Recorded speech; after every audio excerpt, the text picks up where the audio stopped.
Hello friends, welcome to defence matrix. तो आज हम बात करने वाले हैं Y-20 के बारे में, जो कि फ्यूचर में चाइना का मेन कार्गो एयरक्राफ्ट होने वाला है।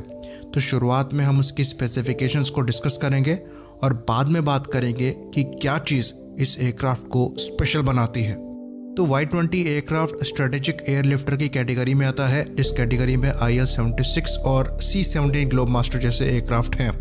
तो ये काफ़ी नए एयरक्राफ्ट हैं। इनकी जो फर्स्ट फ्लाइट है वो 2013 में ही हुई है और अभी ये करीब 20 यानी कि 20 के करीब सर्विस में है।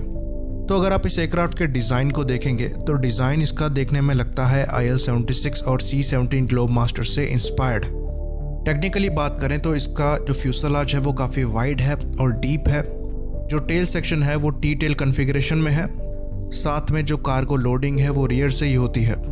साथ में विंग्स की बात करें तो ये हाई माउंटेड मोनोप्लेन विंग्स हैं, जो कि थोड़ा सा पीछे की तरफ स्वेप्ट है।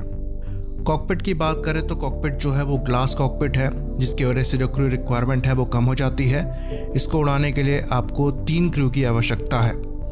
बाकी ये रशियन इंजन को यूज़ करते हैं, जो कि सोलोविएव D30 KP टर्बोफैंस हैं। ये सिमिलर इंजन है जो कि IL-76 में यूज़ होते हैं। तो ऐसे 4 इंजन इस एयरक्राफ्ट के द्वारा यूज़ किए जाते हैं। टोटल लोड कैरिंग कैपेसिटी इस एयरक्राफ्ट की करीबन 55,000 किलो यानी कि 55 टन के आसपास की है। तो ये एक्चुअली अभी जो IL-76 सर्विस में है उनसे ज़्यादा है, और ये थोड़ा बहुत ज़्यादा नहीं है, करीबन 6-7 टन ज़्यादा है। बाकी इसकी जो रेंज है वो करीबन 7,800 किलोमीटर बताई जाती है, वो भी 2 टाइप 15 टैंक्स के साथ। ये चीज़ आपको बता दें कि एक टाइप 15 टैंक का जो वज़न है वो करीबन 30 टन के आसपास का है। वहीं पर इस रेंज को कंपेयर करें सबसे लेटेस्ट वर्जन के IL-76 के साथ, यानी कि IL-76 MD-90A के साथ, तो वो 50,000 किलोग्राम को 5,000 किलोमीटर तक ही ले जा सकता है। तो अगर ये डेटा एक्यूरेट है Y-20 का, तो उसकी परफॉर्मेंस IL-76 के लेटेस्ट वर्जन से भी सुपीरियर है पुराने इंजन्स को यूज़ करने के बाद। तो चाइना द्वारा अपने खुद के डोमेस्टिक इंजन पे काम चल रहा है, जिनको यूज़ करके वो इन एयरक्राफ्ट के इंजन्स को रिप्लेस करने वाले हैं।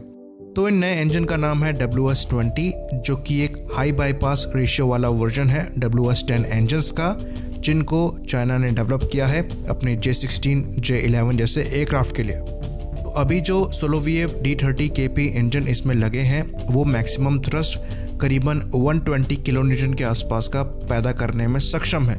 जो WS-20 इंजन होंगे उनका मैक्सिमम थ्रस्ट करीबन 140 यानी कि 140 किलो न्यूटन के आसपास का होगा।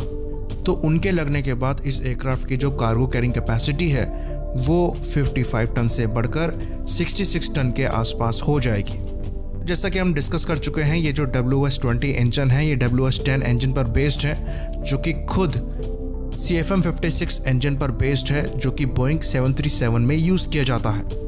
तो इस चीज़ के बारे में हम पहले भी बात कर चुके हैं। ये जो WS-10 इंजन है ये बहुत ज़्यादा रिलायबल नहीं है वेस्टर्न इंजन के कंपैरिजन में। अभी इन इंजन की जो परफॉर्मेंस है वो रशियन इंजन को ही मैच कर पा रही है। तो ये जो WS-20 इंजन है ये नए रशियन IL-76 MD-90A के जो PS-90 इंजन्स हैं उनसे सुपीरियर नहीं होने वाले हैं। पर फिर भी ये अगर 66 टन की कार्गो कैरिंग कैपेसिटी देते हैं तो ये IL-76 MD-90A से करीबन 6 टन ज़्यादा होगा मैक्सिमम कैपेसिटी में। बाकी इनको C-17 ग्लोबमास्टर से कंपेयर करने का कोई मतलब नहीं बनता है, क्योंकि वो एयरक्राफ्ट इन दोनों से बहुत आगे है। उसकी मैक्सिमम कार्गो कैरिंग कैपेसिटी जो है वो 77 टन के आसपास की है, और साथ में वो हर मामले में इनसे सुपीरियर है। तो अभी जो चीज़ें हमने Y-20 के बारे में डिस्कस करी ये बहुत नॉर्मल चीज़ें थी। तो वीडियो का टॉपिक ये है कि क्या Y-20 को स्पेशल बनाता है। तो अब डिस्कस करेंगे कि ऐसी क्या चीज़ है जिसकी वजह से Y-20 चाइना के लिए एक स्पेशल एयरक्राफ्ट है। तो Y-20 की जो स्पेसिफिकेशंस है या फिर कैपेबिलिटीज़ हैं वो कोई आउटस्टैंडिंग नहीं है। जो स्पेशल चीज़ है वो इसको बनाने की टेक्निक में है। तो इस एयरक्राफ्ट को बनाने के लिए चाइना द्वारा कई नई टेक्निक्स को यूज़ किया गया था, जो कि पहले चाइना ने कभी यूज़ नहीं करी थी। तो चाइना ने Y-20 में जो कंपोनेंट्स यूज़ किए हैं वो कंपोजिट मटेरियल से बने हैं, जिनको स्पेशली डेवलप किया गया था Y-20 के लिए। तो इसके लिए एक नया इंस्टीट्यूट खोला गया जिसके अंतर्गत इन मटेरियल्स को डेवलप किया गया और इसके जो स्टैंडर्ड है वो इंटरनेशनल स्टैंडर्ड को मैच करने लायक बनाया गया। तो अगर कंपोनेंट्स में कंपोजिट मटेरियल्स को यूज़ कर लिया, ये आप फिर भी कह सकते हैं बेसिक है। जो इससे ज़्यादा स्पेशल चीज़ है वो ये है कि चाइना ने पहली बार इस एयरक्राफ्ट को बनाने के लिए 3D प्रिंटिंग टेक्नोलॉजी को यूज़ किया। तो 3D प्रिंटिंग की वजह से जो डेवलपमेंट कॉस्ट होता है वो काफ़ी कम होता है और प्रोडक्शन की स्पीड बढ़ जाती है। साथ में चाइना द्वारा यूज़ किया गया था मॉडल बेस्ड डेफिनेशन टेक्निक को, जिसे MBD टेक्निक भी कहा जाता है। तो ये एक ऐसी टेक्नोलॉजी है जिसको एयरबस A380 और बोइंग के 787 एयरक्राफ्ट को बनाने में यूज़ किया गया था। तो ये रिलेटिवली काफ़ी नई है। तो अब ये क्या है, इसको थोड़ा समझ लेते हैं। तो पहले क्या होता था कि अगर किसी एयरक्राफ्ट को डेवलप करना है तो उसमें जो कंपोनेंट्स लगने हैं उसकी जो डिटेल डिज़ाइनिंग है वो पेपर पे होती थी। तो ये 2D फॉर्म में होती थी। तो मॉडल बेस्ड डेफिनेशन के अंतर्गत ये जो डिटेलिंग होती है डिफरेंट कंपोनेंट्स की जो कि एयरक्राफ्ट को बनाने में यूज़ होने वाले हैं, ये 3D में होती है और इसको सॉफ्टवेयर के अंदर किया जाता है, जिसकी वजह से जो इम्पोर्टेंट पैरामीटर्स होते हैं वो पहले ही क्लियर हो जाते हैं। तो जो डेवलपमेंट स्पीड है वो काफ़ी ज़्यादा बढ़ जाती है।